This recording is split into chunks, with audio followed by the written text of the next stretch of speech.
Yo guys, it's Ozgun here and welcome to the channel. So as a producer, we always want to get the perfect low end, perfect relationship between kick and the bass, right? So in this tutorial, I'm gonna show you how to perfectly phase align the relationship between your kick and bass to get the best sound out of it. And if you're ready, let's jump to the tutorial.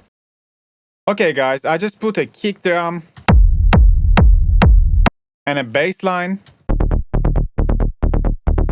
And now we will just make them perfectly in phase. So first thing first, guys, for example, this kick sample also has a rumble tail, right? So it has the sub already inside of it. If you want to use a bass with it, you need to cut all the low frequencies from the bass you are going to use. Other than that, you will have two sub frequencies and they will just destroy each other. And 99.99% it's going to sound like crap. So first, just get rid of the tail. If you want to use the full power of the bass you're putting, you gotta have some space for that bass. So usually I'm shortening my kick to the half of the beat. Then the rest part is gonna be my bass. But as you see guys, at some point still my kick and bass are clashing, right? Of course, we will sidechain them, that's for sure. But there's one thing. You never make the perfect sidechain. Let me show at the kickstart, for example. If I sidechain my bass very sharp, I'm gonna lose kind of the power and the groove from the bass itself. So I wanna use my bass like this, for example. So I wanna hear all of the hits of my rolling bass line.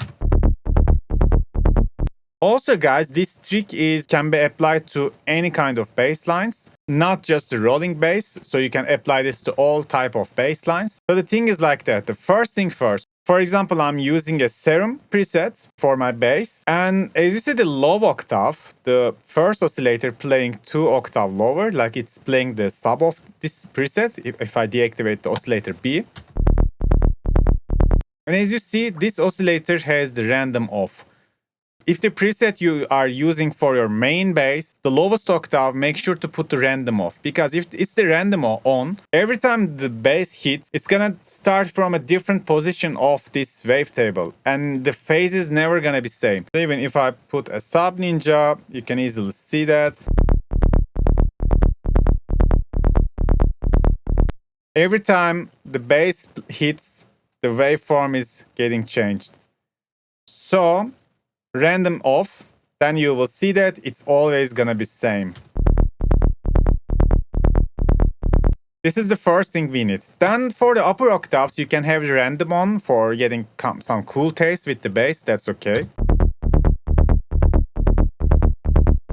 It's never gonna break the phase, you know, it's just gonna add up because this is playing the higher octave. So you will be more safe if you do that. And then we gotta do something like that. If you are using Kickstart, you are lucky because you can use the screen of the Kickstart to monitor the phases. But if you are not, I'm gonna also show another way how to do it. So the kick goes to first channel, right? I'm gonna send this to next channel, the channel that the bass is routed, as a sidechain input. And in the Kickstart, I'm gonna just go to the processing, and in the sidechain channel, I'm gonna choose the insert one, which is kick. If I rename it, you can just see it's written as kick, and I'm gonna activate the sidechain. Now, the kick also be shown in the Kickstart screen. So now you gotta just check the screen. The yellow is the kick, the white is the bass, and you gotta perfectly align them together. Let's see how they look now. So we are kind of lucky. I'm gonna take a screenshot. So we are pretty lucky. If you see, when the kick waveform goes up, my bass is also going up. You see? Kick goes up, bass goes up. Kick goes down, bass goes down. So which means they are perfectly aligned in the phase and they are not gonna cancel each other when they slightly touch it. And honestly, we were extremely lucky. Usually you don't get perfectly aligned kick and bass.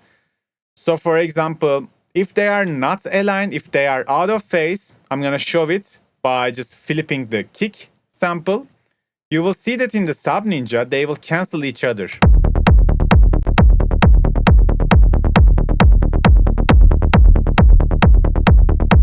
Just look the parts they are touching with each other, just in this section. So when I reverse the polarity, switch the kick's polarity, they are canceling each other. When I revert it back, you will see the cancellation is gonna be cancelled.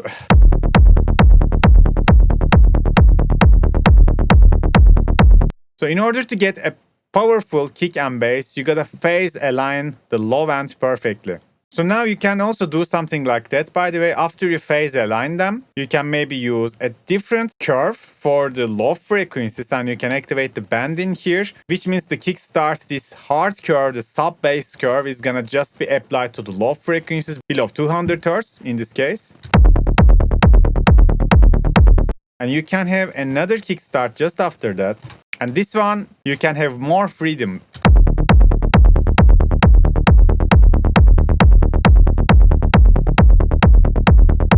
And when you check the Sub Ninja, the connection points never get phased out. There's no phase cancellation because we are just aligned them perfectly. So if they are not aligned in the first place, you could do something like that. Just open kickstart. Let me revert the sidechains to be here more properly. Just open the kickstart, and while you are looking the screen, you can just tweak the phase knob in Serum.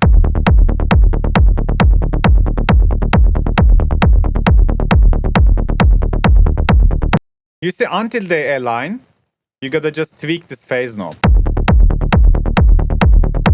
But yeah, as luckily, the default position of the phase knob is just perfectly fitting to the kick drum I choose. This is pure luck. So if you don't have kickstart, you can also just render this bass and then just go to project general settings and make it maximum. Then you can zoom further. And now we can just zoom to the bass. As you see, when the kick goes up, the bass also goes up. Kick goes down, bass goes down. So they are perfectly in phase.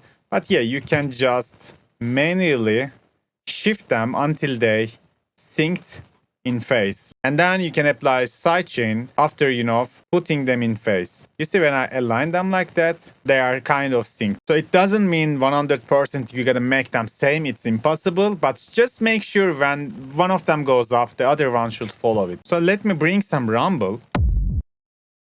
Okay, for example, this one. Let's say we will just use this rumble with the kick we have.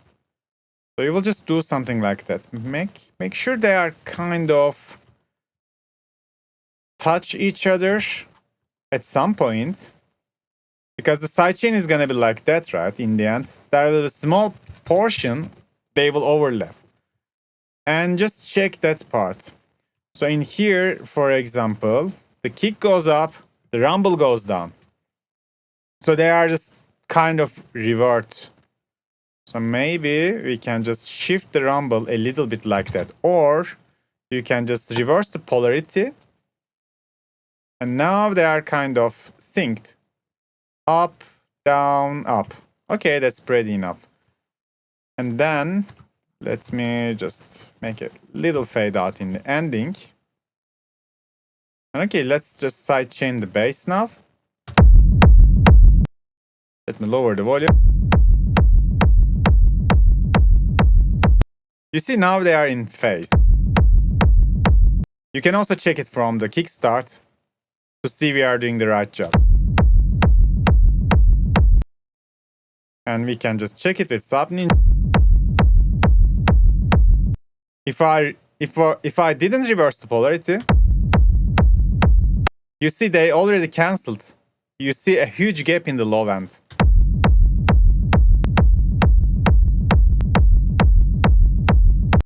Yeah, just like that, guys. Sometimes you don't hear these phase cancellations, even though you sidechain, as I said, they are kind of touching with each other at a small portion of time. And if that phase cancelled, the low end is not gonna sound as huge as it needs to be. Especially in techno, you need to make sure that your kick and bass aligned perfectly in the phase. So yeah, guys, this was my trick to get fat, beefy low end in my productions, and I hope you can apply these tricks to your own productions as well. Please let me know what you think about this trick, and if you have something to add, please write me in the comment section. Today that was it. See you on the next video. Bye bye.